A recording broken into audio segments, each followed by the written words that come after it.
Spirit-filled ministry?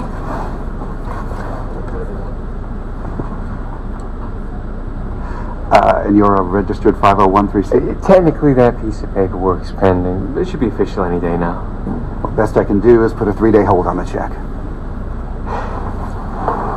You really think the Lord's work should wait 3 days? I'm sorry.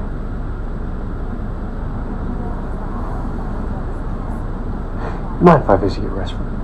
Certainly. It's just to the left of reception.